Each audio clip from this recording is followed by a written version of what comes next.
Hey, Conduit, how are you?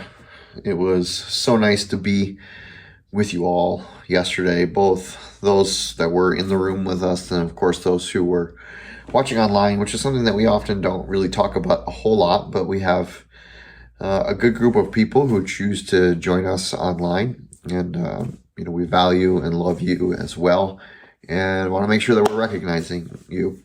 Um, Yesterday we were continuing this little series in the Gospel of John, and one of like kind of the key hallmarks of John's Gospel is that he highlights these what are called the I am sayings of Jesus. So I am the way, the truth, and the life. I am true bread that comes down from heaven. I am the vine. You are the branches. I am the good shepherd, where Jesus, I guess, kind of establishes or communicates who he really is. And he uses these things that, like, those he was talking to and us even really would have an idea about or recognize, or like normal things like bread and a vine and a branch and like a shepherd or whatever, or water, right? So like we get the concept behind those things. And yesterday we looked from John chapter 6 about Jesus' conversation with the crowd who was a part of the miracle of the feeding of the 5,000, and then who were really running after him, essentially for what Jesus says, for more bread, right?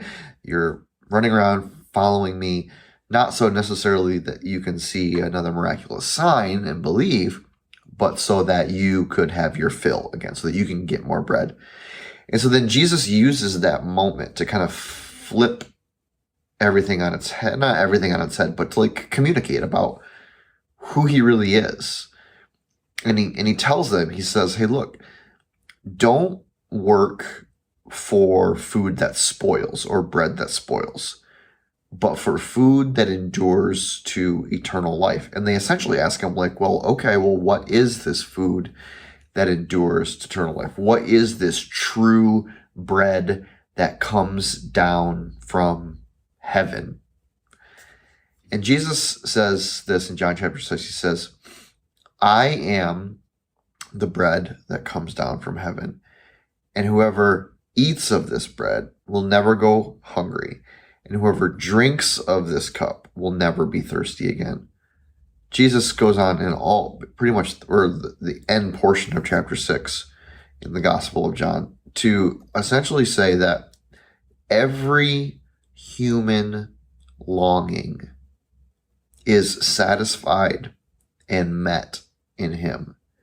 And until we satisfy the deep longing of our heart and our soul in Jesus himself, we will always be left hungry for more. We will always be left thirsty for more.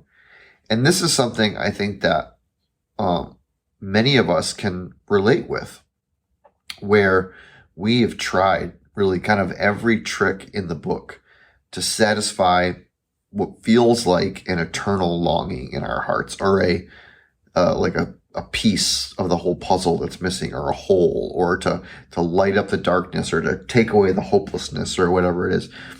And we've tried our relationships, and we've tried finding our purpose in our families. So we've tried finding our purposes in our careers, or just doing more of what's good and doing less of what's bad, hoping that somehow that kind of turns the tide of the life that just feels kind of purposeless. And we've always got to the end of that one thing, and we're like, it's still the same. It's still the same. Because our hearts and our souls were meant to find their eternal purpose in Jesus Christ, and in Jesus Christ alone. That's the heart of John's message in the gospel, right?